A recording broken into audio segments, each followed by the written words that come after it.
Friche industrielle, fin de chantier, usine désaffectée, vous ne le saviez pas, mais c'est ici, dans ces lieux austères, que l'on peut trouver la décoration la plus tendance du moment. Avec un peu d'imagination, ces objets sans âme peuvent facilement se métamorphoser en décoration raffinée. Et le résultat peut être payant. Et voilà.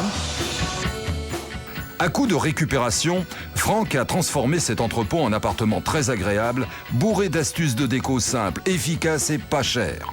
Petite démonstration de l'art de la récup.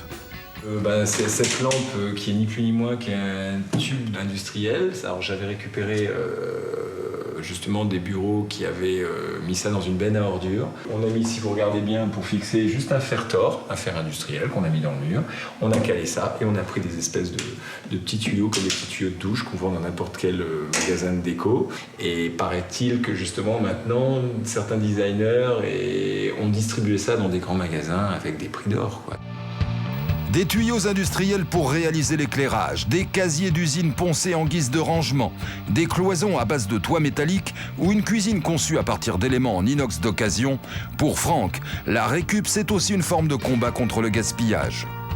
Moi, je trouve qu'à l'heure actuelle, on est quand même dans une ère qui est de surconsommation, de déchets industriels. Donc, si on pouvait un petit peu ouvrir l'œil et regarder différemment et avoir un autre état d'esprit, à savoir redonner des vies, pas une seule vie, mais des vies à différents objets. Exemple pour ces sellettes que j'avais trouvées également en Chinan, qui sont des véritables sellettes industrielles que nous, on a transformées en tabourets.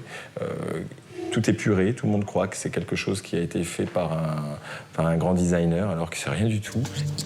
Ce plancher par terre, c'est pareil, c'est ni plus ni moins que des planches toutes simples qu'on a mis bord à bord. On n'a simplement pas mis de joint comme on met sur les bateaux, mais on a mis simplement un peu de peinture noire entre les deux. Donc ça, c'était une idée. Voilà. Vous prenez des vieilles planches, vous les mettez bord à bord. Les planches, on leur donne une petite lasure comme ça, on les laisse telles que, et vous mettez un petit coup de peinture. Ça, c'est de la déco d'industrialisation recustomisée. Customiser, c'est aussi la passion de Clémence. Cette jeune scénographe s'est spécialisée dans le relooking de mobilier contemporain pour en faire des pièces uniques. Démonstration avec le meuble à chaussures que Kirsten apporte aujourd'hui chez Clémence. Un objet sans charme particulier que Clémence va personnaliser. Toi, à la base, tu préférais l'extérieur foncé ou l'intérieur foncé? Moi, à la base, je préférais le vert à l'extérieur et le rose à l'intérieur. D'accord. Qu'est-ce que tu dirais? Eh ben, moi, ça me va. Ça peut démarrer autour de 300 €, mais de 300, 400, 500 €, une fourchette à peu près comme ça.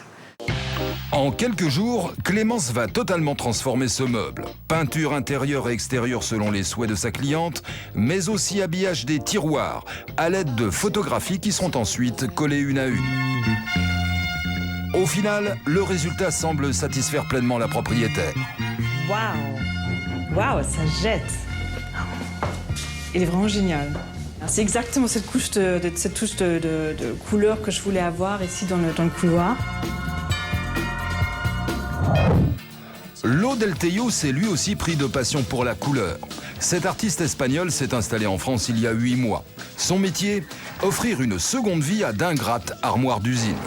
Ça, c'est ce qu'on avait dans les usines avant. Et tous ces meubles, c'est des meubles que j'achète que dans les ventes aux enchères, dans les usines qui ferment.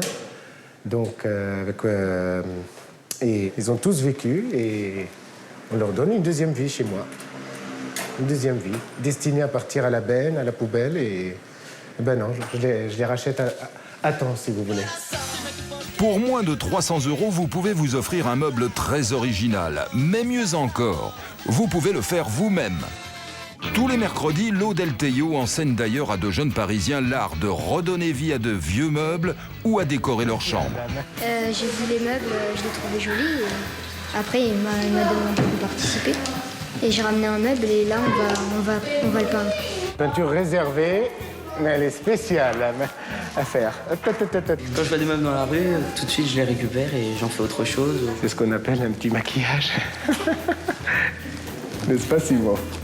Poncé, colorié, transformé, votre intérieur n'attend qu'une petite touche d'imagination pour changer de look.